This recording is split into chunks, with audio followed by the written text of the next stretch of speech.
श्री शिवाय नमस्तुभयम। हर हर महादेव। कैसे हैं आप सब? देखिए, आज का यह वीडियो बहुत ही खास होने वाला है। आप सभी को पता है, कल है होलिका दहन का बहुत ही प्यारा सा पर्व, और यह वाला पर्व पूरे हिंदू धर्म में बहुत ही जोर शोर से मनाया जाता है।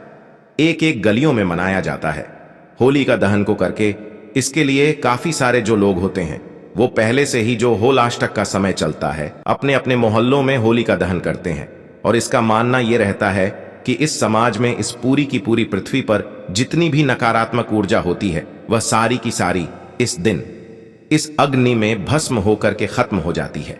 पूज्य गुरुजी हमेशा अपनी कथाओं में नए नए उपाय बताते रहते हैं, और यह जो होलिका दहन की पूर्णिमा की रात्रि होती है ना, यह बहुत ही अद्भुत रात्रि होती है। अगर आपके जीवन के दुख खत्म होने का नाम नहीं ले रहे हैं, कष्ट खत्म नहीं हो रहे हैं, धन की समस्या है, सुख शांति समृद्धि नहीं है, ग्रह आपके शांत नहीं है, परीक्षा के लिए आपको कोई उपाय कर है, नौकरी नहीं मिल रही है, तो इस होलिका दहन की पूर्णिमा की रात्रि को यह सारी समस्याएं खत्म होती हैं। पूज्य गुरुजी की कथा से सुनकर के और समझ करके पूरे उपाय को बड़े ही विस्तार से बताऊंगा। परंतु उससे पहले आप सबसे एक छोटी सी प्रार्थना कि जो लोग पहली बार आए हैं चैनल को सब्सक्राइब जरूर कीजिएगा, और वीडियो को लाइक करके देवा आदि देव महादेव जी का कोई सा भी प्यारा नाम कमेंट बॉक्स में लिखना मत भूलिए। इस पूरे वीडियो में हम 4 महा उपायों के बारे में बात करेंगे जो कि आपको होलिका दहन के दिन करने हैं। सबसे पहले बात करते हैं पहले वाले उपाय की। पहला वाला जो उपाय होगा वह बहुत बेकार स्थिति चल रही हो, जीवन में कुछ अच्छा नहीं चल रहा हो, कर्जा बढ़ता चला जा रहा हो, तो गुरुजी ने सभी से इस उपाय को करने को कहा है। एक चावल का दाना प्रदोष के दिन प्रदोष काल में शंकर भगवान के शिवलिंग पर चढ़ा देना है, तो 3 से 4 प्रदोष में उसका कितना बड़ा ही कर्जा हो वह चुक जाता है। प्रदोष के दिन एक चावल का दाना चढ़ाने वाला कभी गरीब नहीं हो सकता, भिखारी नहीं हो सकता। आपको एक चावल का दाना पूर्ण लेना है। आप ध्यान से देखेंगे वह कहीं से भी खंडित नहीं होना चाहिए, पूरा एक साबुत चावल का दाना होना चाहिए। वो चावल का दाना आपको प्रदोष के दिन प्रदोष काल में समर्पित करना है। अब महीने में 2 प्रदोष आती हैं, एक शुक्ल पक्ष की प्रदोष आती है, एक कृष्ण पक्ष की प्रदोष आती है, तो दोनों ही प्रदोष में आप इस उपाय को कर सकते हैं। प्रदोष काल का समय क्या होता है? देखिए, प्रदोष काल का समय कोई निश्चित नहीं होता है कि 5 बजे प्रदोष काल होगा या 6 बजे प्रदोष काल होगा। ठंडी, गर्मी, बरसात, जो 3 मौसम बनाए गए हैं, सभी के मौसम के अनुसार अलग अलग प्रदोष का समय होता है। तो जैसे सूर्य ढल रहा होता है, सूर्य ढलने के 45 मिनट पहले का समय और 45 मिनट बाद तक का समय प्रदोष काल कहलाता है। तो आप ध्यान से देखेंगे, जो शाम हो रही होती है, हल्का अंधेरा भी रहता है, हल्का उजाला भी रहता है, तो बस उसी समय आपको शिवालय जाना है और शिवलिंग पर एक चावल का दाना आपको अपनी कामना करते हुए श्री शिवाय नमस्तुभयम बोलते हुए अर्पित कर देना है। गुरुजी ने बस एक चावल का दाना ही अर्पित करने को कहा है। जो व्यक्ति प्रदोष काल में प्रदोष के दिन एक चावल का दाना शिवलिंग अर्पित करता है वह कभी गरीब नहीं हो सकता, वह कभी निर्धन नहीं हो सकता। बढ़ते हैं, चलिए अब बात करते हैं दूसरा वाला उपाय में। आपके घर की बीमारियों को दूर करने के लिए है। यह उपाय भी बहुत छोटा है, बहुत आसान है। क्यों? क्योंकि इस उपाय से आप अपने पितरों को खुश कर सकते हैं, और अगर किसी भी कारण से आपके घर में अगर बीमारी प्रवेश कर गई है ना, तो कहीं ना कहीं दोष हमारे पितृ दोष में होता है। ठीक है, तो अब इसी पितृ दोष को दूर करेंगे इस होलिका की राख से। फिर आपको वही काम करना होगा। बीमारी को दूर करने के लिए जहां पे होलिका जल चुकी हो वहां पे जाएंगे और 1 से 2 छुटकी होलिका की राख को लेकर के आएंगे। ठीक है, लेके आना, और आप अपने घर में जहां पे पीने का पानी रखते हो, मटका रखते हो, परिंडा रखते हो, नल हो जहां पे पीने के लिए पानी लेते हो ना, उस स्थान पर एक लोटे में कोशिश करेंगे, मिट्टी का बर्तन हो, कोई भी मिट्टी का बर्तन हो, उसमें लेंगे जल भर लेना।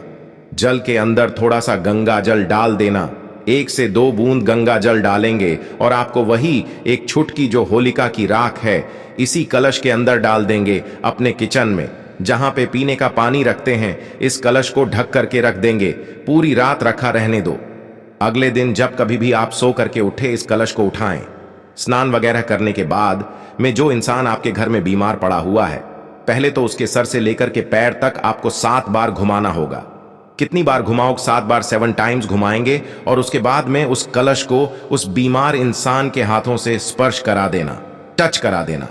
ठीक है? टच कराने के बाद में आप उसी कलश को किसी भी पीपल पेड़ की जड़ में ले जाकर के समर्पित कर देना और यह कामना से समर्पित करना, हे पितृ देवता, हे पितृ भगवान, हमसे जो भी गलतियां हुई हो, जो भी हमसे दोष हुई हो, हम अनजान हैं, हमें अनजाने में हमसे गलतियां हुई हो, आप हमें क्षमा करें और हमारे घर से जो भी बीमारी की जो भी समस्याएं हैं, जो भी कष्ट चल रही हैं, उन सभी कष्टों को दूर करें।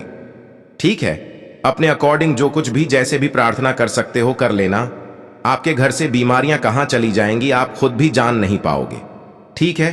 करिएगा जरूर। दोस्तों चलिए अब बात करते हैं तीसरा वाला उपाय में। आपको होलिका दहन की रात को करना है।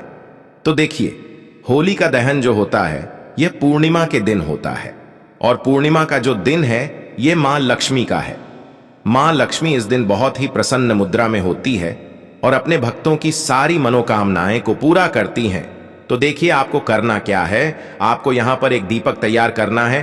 कलाब की बाती से कलावा लेंगे, जिसे मौली धागा बोलते हैं, उसकी बाती से दीपक तैयार करना है। शुद्ध देसी घी उस दीपक के अंदर आपको डालना है और साथ ही साथ आपको थोड़ी सी चीनी लेनी है जो शक्कर होती है। अब आप क्या करेंगे? दीपक अपने घर के मंदिर में जलाएंगे और थोड़ी सी चीनी मां को अर्पित करेंगे, मां लक्ष्मी को, और उनसे प्रार्थना करेंगे कि हमारे जीवन की निर्धनता को दूर करें, हमारे जीवन में आने वाले कष्टों को दूर करें और अपनी कृपा हमारे ऊपर बनाए रखें। हमारे जीवन में हमेशा सब कुछ अच्छा हो, सुख समृद्धि घर में बढ़े और कभी भी हमें अपने जीवन में धन की कमी देखने को ना मिले, ऐसी प्रार्थना कर लेना। और इस एक उपाय को कर लेना, जब आप एक दीपक जला कर के कलाब की बाती का माता लक्ष्मी की आरती करते हैं, उनका ध्यान करते हैं और उन्हें चीनी अर्पित कर देते हैं या खीर का भोग लगा देते हैं। अगर खीर का भोग लगा दें तो बहुत ही उत्तम है। तो यकीन मानिए आपके जीवन की निर्धनता, गरीबी बहुत तेजी के साथ दूर होती चली जाती है और मां लक्ष्मी के आशीर्वाद से आपके घर में सुख समृद्धि बढ़ती चली जाती है।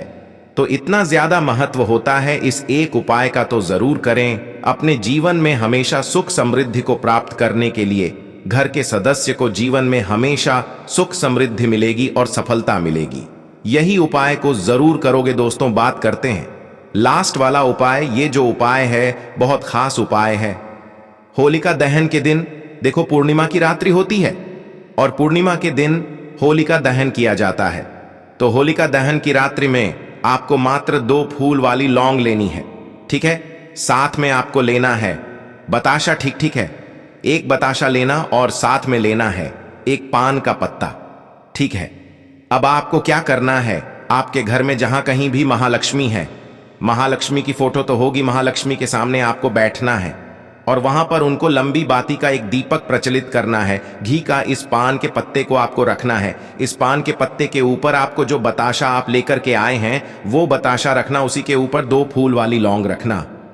अब आपको क्या करना है, महालक्ष्मी से प्रार्थना करना है जीवन में धनधित जो भी हमारे रुकावटें हैं वह सब आपको दूर करना है। ऐसे आपको कामना करना है। ध्यान रखना, जो 2 फूल वाली लौंग आप रखोगे वो सूखी लौंग नहीं रखना है, आपको वो घी के अंदर डुबो करके आपको बताश के ऊपर रखना है। ठीक है?